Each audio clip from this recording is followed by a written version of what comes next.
નમસ્કાર મિત્રો, એબી જલાલજી એજ્યુકેશનલ ચેનલમાં તમારું હાર્દિક સ્વાગત છે.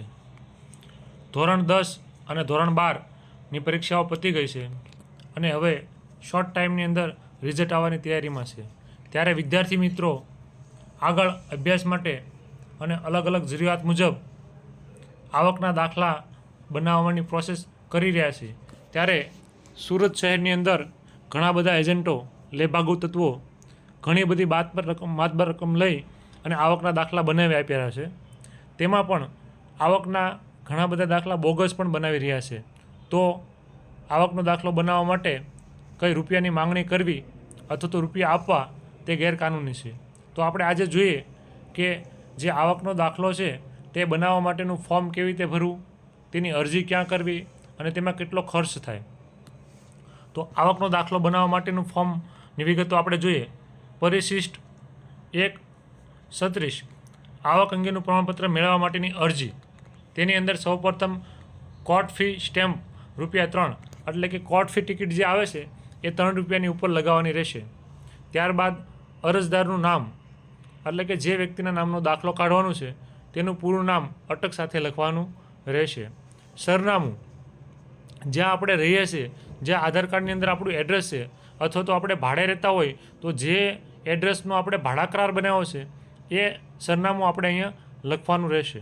તારીખ, જે તે દિવસે આપણે આવકનો દાખલો કઢાવવાનો છે તે દિવસની તારીખ અહીંયા લખવાની રહેશે. પ્રતિ મામલતદારશ્રી, એટલે મામલતદારને આપણે અરજી કરીએ છીએ તો જે આપણે તાલુકો આવતો હોય એ તાલુકાની વિગત અહીંયા દર્શાવવાની રહેશે. નીચે જે જિલ્લાની અંદરથી આપણે એપ્લાય કરતા હોય તે જિલ્લો લખવાનો રહેશે. વિષય, આવક અંગેનું પ્રમાણપત્ર મેળવવા બાબત ઉપરયુક્ત વિષય પરત્વે જણાવવાનું કે અમારે ઉપરયુક્ત દર્શાવેલ સરનામે રહીએ છીએ. અમો લોન માટે શિષ્યવૃત્તિ અન્ય ઉપયોગ સારું આવકનો દાખલો લેવાની જરૂરિયાત ઉપસ્થિત થયેલ છે. મારી વિગતો નીચે મુજબ છે. એટલે કે આપણે આવકના દાખલો મેળવવા માટેની અરજી કરી રહ્યા છીએ. તેની અંદર સૌપ્રથમ 1 નંબર ઉપર અરજદારનું નામ, અટક, નામ અને પપ્પાનું નામ જે આધાર કાર્ડમાં દર્શાવ્યું હોય એ પ્રમાણે નામ લખવાનું રહેશે.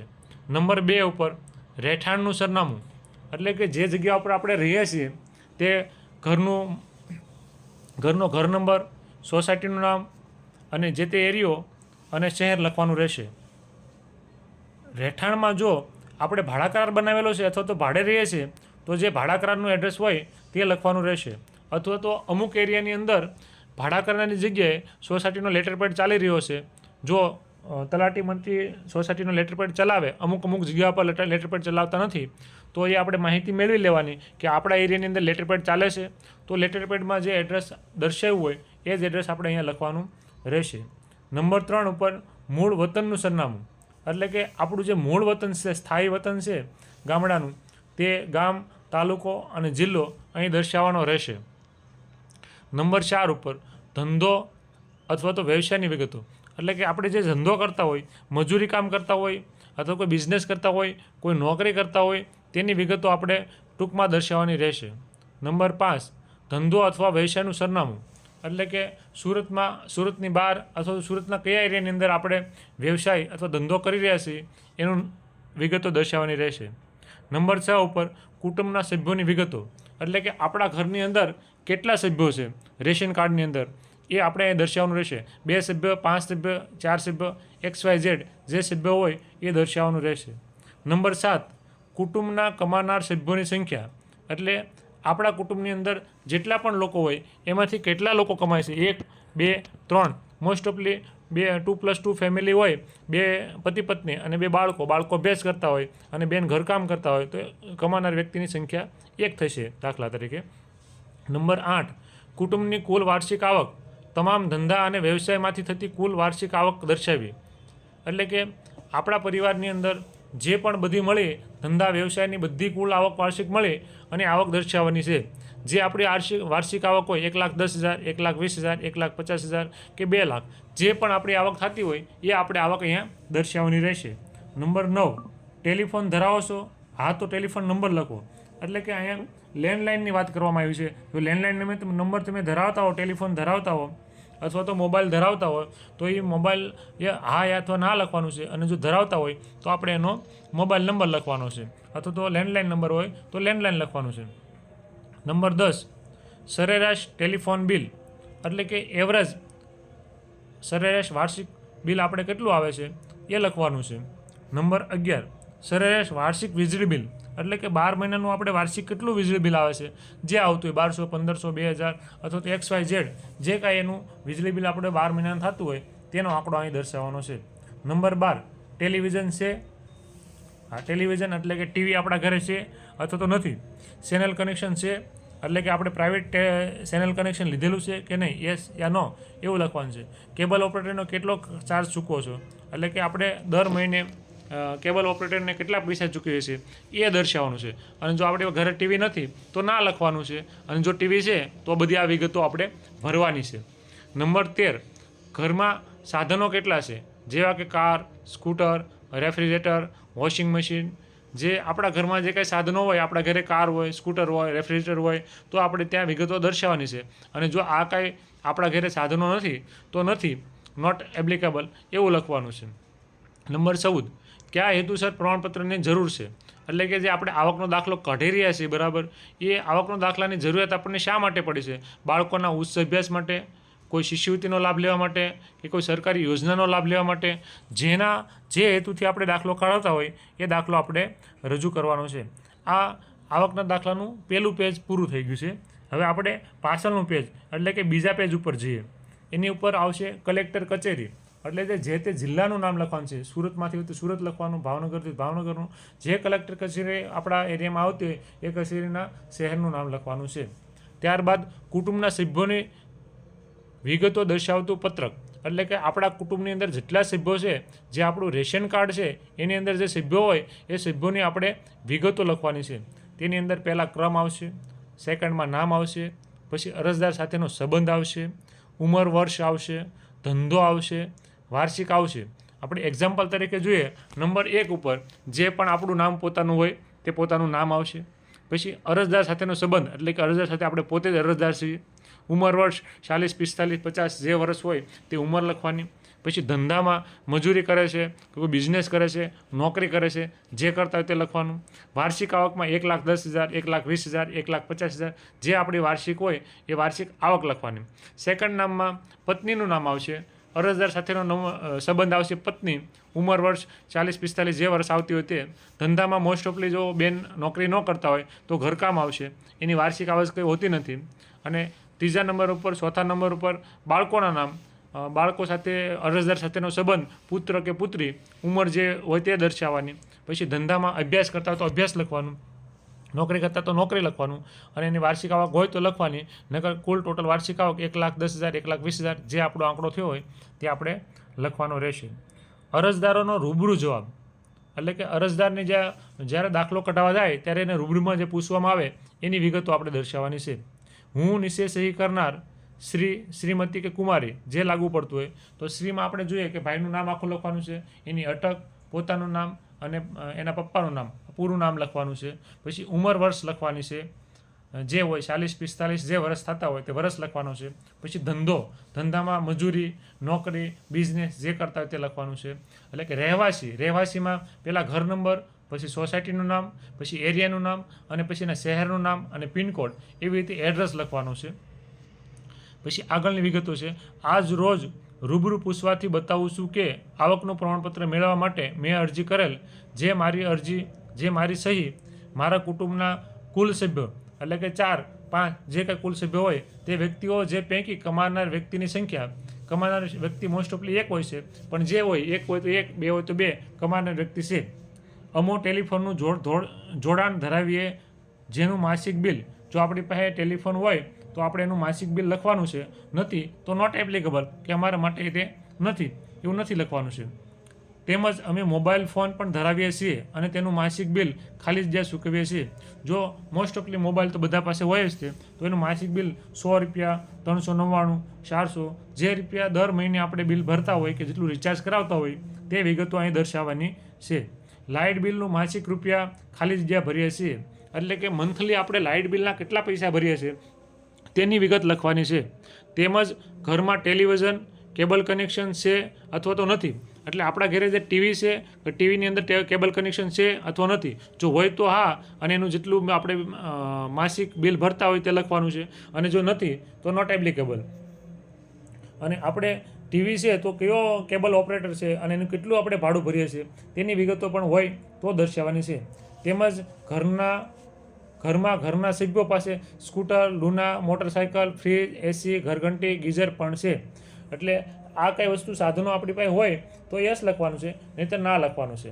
આ તમામ બાબતનો થઈ બધાનો વાર્ષિક આવક રૂપિયા ખાલી જગ્યા છે, એટલે કે જેટલી આવક હોય 1,10,000, 1,20,000 એનો એટલો અમારો આવક છે ટોટલ મળીને. અમે મૂળ ગુજરાત રાજ્યના વતની છીએ. અમે ઉપર બતાવેલ જવાબ મારા લખાવ્યા પ્રમાણે બરાબર છે, તેથી વાંચી સમજીને સહી કરેલ છે. એટલે કે આ આપણે ભરવાનું છે અને આ બધી વિગતો મેં સાચી ભરી છે. એના માટે અરજદારની જે આવકનો દાખલો કઢાવવા જઈ રહ્યો છે એનું નામ લખવાનું છે અને એની સહી કરવાની છે. અને જો સહી ન આવડતી હોય તો ડાબા હાથના અંગૂઠાનું નિશાન મારવાનું છે. ડાબી સાઈડમાં સ્થળમાં આવશે સુરત, અથવા તો જે તે જગ્યાથી આપણે દાખલો કાઢીએ છીએ તે સ્થળનું નામ લખવાનું છે. અને તારીખ, એટલે કે જે તારીખે આપણે દાખલો કાઢવા જઈએ રહીએ છીએ તે. આપણે આ આવકના દાખલાનું બીજું પેજ પૂરું કર્યું. જોઈએ આપણે હવે ત્રીજા પેજ ઉપર જઈએ. તો ત્રીજા પેજ ઉપર પાછું આવ્યું કલેક્ટર કચેરી, ત્યાં આપણે સુરત લખવાનું છે. અને ત્યાં પંચનામું આવ્યું, તો પંચનામું એટલે સાક્ષી. એની અંદર જોઈએ તો અનુક્રમ લખવાનું, અનુક્રમમાં નંબર 1, પછી જે તે આપણે સાક્ષીનું આધાર કાર્ડ લીધું હોય એ સાક્ષીનું નામ લખવાનું છે, સાક્ષીની ઉંમર લખવાની છે. 3 નંબર ઉપર સાક્ષીનો ધંધો એટલે મજૂરી કે વ્યવસાય કે નોકરી જે કરતા હોય તે લખવાનું છે. ત્યાર પછી એની વાર્ષિક આવક દર્શાવવાની છે. આવી જ રીતે બીજા સાક્ષીનું આધાર કાર્ડ લેવાનું છે, એનું નામ લખવાનું છે, ઉંમર લખવાની છે, એનો ધંધો લખવાનો છે અને એની વાર્ષિક આવક લખવાની છે. પણ જે સાક્ષીના આધાર કાર્ડ તમે લઈ રહ્યા છો એમાં તમારે ખાસ ધ્યાન રાખવું પડશે કે જે તે એરિયામાં, જે તે સોસાયટીમાં તમે રહો છો એ જ એડ્રેસવાળા આધાર કાર્ડ આ સાક્ષીમાં ચાલશે. નકર બીજા અલગ અલગ એરિયાના તમે લઈ જશો તો તમારે સાક્ષી પછી અલગ ગોતવા પડશે. એટલે તમે જે આ એરિયામાં જે એડ્રેસ ઉપર રહ્યો છો બરાબર એની આજુબાજુના સોસાયટીના એ જ એરિયાના આધાર કાર્ડ તમારે સાક્ષી તરીકે લેવાના છે. હવે સાક્ષી જે આપણે લીધા છે એનું આપણે પંચનામું આગળ જોઈએ. અમો નીચે સહી કરનાર પંચો આજરોજ રૂબરૂ પૂછવાથી લખાવીએ છીએ કે તારીખ, જે તારીખે આપણે દાખલો કાઢવાનો છે તે તારીખ લખવાની. એ આવકના દાખલા મેળવવા માટે અરજી કરેલ છે. જે અંગેની તમામ બાબતો અમને પંચમાં રહેવા બાબત જણાવીએ છીએ. અરજદાર, એટલે અરજદારનું નામ, અટક, નામ અને પપ્પાનું નામ નો જવાબ અમારી રૂબરૂમાં લેવામાં આવેલ છે, જેનો તેઓ છે તેમના રહેઠાણ અંગેના પુરાવા તરીકે. રહેઠાણના પુરાવામાં જો ઘરનું મકાન હોય તો વેરા બિલ, લાઇટ બિલ, અથવા તો ભાડે રહેતા હોય તો ભાડા કરાર, સોસાયટીનો લેટર પેડ લીધેલો હોય તો સોસાયટીનો લેટર પેડ સુધરે છે. નંબર 1, ટેલિફોનનું જોડાણ ધરાવે છે અથવા તો નથી. હા તો આવક બાબતે ખાલી જગ્યા ચૂકવેલ છે. જો ટેલિફોન હોય અને આપણે હા લખીએ તો એનું વાર્ષિક બિલ આવતું હોય એ બિલની રકમ લખવાની છે. નંબર 2, ટેલિવિઝન છે અથવા તો નથી. જો હોય તો માસિક કેટલો ચાર્જ ખાલી જગ્યા ચૂકવે છે. એટલે કે ટેલિવિઝનમાં આપણે હા લખ્યું છે તો ટેલિવિઝનમાં માસિક આપણે 100, 200, 500 કેટલા ભરીએ છીએ તે આંકડો લખવાનો છે. તેમજ નીચે દર્શાવેલ સાધનો ધરાવે છે: સ્કૂટર, લૂના, મોટરસાઇકલ, ફ્રીજ, એસી, ઘરઘંટી, ગીઝર વગેરે. જો આમાંથી કંઈ આપણા ઘરમાં વસ્તુ હોય તો એ આપણે સાધનો દર્શાવવાના છે. તેઓએ તેમની વાર્ષિક આવક રૂપિયા ખાલી જગ્યા હોવાનું દર્શાવેલ છે. એટલે કે જેટલી આવકનો દાખલો આપણે કાઢવો છે એટલી રકમ 1,10,000, 1,20,000, 1,50,000, 2,000 જે આવકનો દાખલો આપણે કાઢવો છે તે આવક અહીંયા દર્શાવવાની છે. ઉપરોક્ત બાબતે જવાબ મારા પંચોના લખ્યા પ્રમાણે બરાબર છે, જે વાંચી સમજીને સહી કરેલ છે. એટલે કે જે કાંઈ જવાબ આપણે લખાવ્યા છે એ જવાબ બધા આપણે સાચા લખ્યા છે. ત્યાર પછી સ્થળ લખવાનું છે, જે તારીખે દાખલો કાઢવો છે તારીખ લખવાની છે. ઉપર 1 નંબર ઉપર 1 નંબરના સાક્ષીની સહી કરાવવાની છે. 2 નંબર ઉપર 2 નંબરના સાક્ષીની સહી કરવાની છે. નીચે છે રૂબરૂ તલાટીની સહી, નામ અને સિક્કા. જે રૂબરૂ તલાટીની સહી અને નામની સિક્કા છે ત્યાં તલાટી પોતાના જે રૂબરૂમાં એને પંચનામું કર્યું છે એવા સહી સિક્કા મારી આપશે. આ પેજ નંબર 3 અહીંયા પૂરું થાય છે. હવે જોઈએ આપણે પેજ નંબર 4. એમાં કલેક્ટર કચેરીમાં સુરત આવશે. મુદ્દા નંબર 36, કોર્ટ ફી ટિકિટ ₹3ની એ આપણે આગળ લગાવી દીધી છે. હવે આવક અંગેનું પ્રમાણપત્ર મેળવવા બાબત હવે આપણે એની જોગવાઈઓ આપી છે એ આપણે જોગવાઈઓ જોઈ લઈએ. નંબર 1, ગુજરાત સરકારના મંજૂર સમાજ કલ્યાણ અને આદિવાસી વિકાસ વિભાગ તારીખ 5/3/1980ના ઠરાવ નંબર BCR પ્રમાણે છે. એ 10,080 ડાયરી 321(2). નંબર 2, અરજી કોને કરવી? મામલતદારશ્રીને પરિશિષ્ટ 136 મુજબ અરજી કરવાની છે. નંબર 3, નિકાલ માટેની સત્તાધિકારી કલેક્ટરશ્રી, જિલ્લા સમાજ કલ્યાણ અધિકારીશ્રી, સુજરાઈના ચીફ ઓફિસરશ્રી, સર્વે રાજ્ય પત્રિત અધિકારીશ્રી, મહેસૂલ ખાતાના 3જા વર્ગના દરજ્જાની નીચેના ન હોય તેવા નોન મિનિસ્ટ્રીયલ અધિકારીઓ. નંબર 4, નિકાલની સમય મર્યાદા મામલતદારશ્રી 1 દિવસ અને કુલ 2 દિવસ. એટલે કે આપણને આવકનો દાખલો આજે આપણે આપીએ છીએ તો આપણને એ લોકો કાલે આપી દેતા હોય છે. આવો જે બંધારણની અંદર બધા નિયમો આવા આપેલા છે. અરજદારશ્રીએ અરજીમાં સંપૂર્ણ વિગતો સ્પષ્ટ રીતે વાંચી શકાય તેવી રીતે ભરવાની રહેશે. તેમજ અરજી સાથે માંગ્યા મુજબ તમામ પુરાવાની પ્રમાણિત નકલ બીડવાની રહેશે. આ ઉપરાંત અરજી સાથે આવેલ ચેકલિસ્ટમાં તમામ મુદ્દાઓના જવાબ અવશ્ય આપવાના રહેશે. જો એક પણ વિગત અધૂરી હશે, પુરાવા રજૂ કરેલ નહીં હોય તો અરજી પ્રત્યક્ષ સ્વીકારવામાં આવશે નહીં. એટલે કે સ્પષ્ટ શબ્દોમાં આ અરજી કરવાની રહેશે. વાંચી શકાય તેવા સારા અક્ષરમાં લખવાની રહેશે. બધા પુરાવા જોડવા પડશે, બધી વિગતો ભરવી પડશે. જો આમાંથી કંઈ પણ અધૂરું હશે તો આ તમારી અરજી નામંજૂર થવા પાત્ર રહેશે. અરજી ફોર્મ સાથે નીચે મુજબના પુરાવા પ્રમાણિત નકલો સામેલ કરવાની રહેશે. એટલે કે શું પુરાવા જોશે, આની અંદર શું પુરાવા જોડવા પડશે એની વિગતો દર્શાવેલી છે.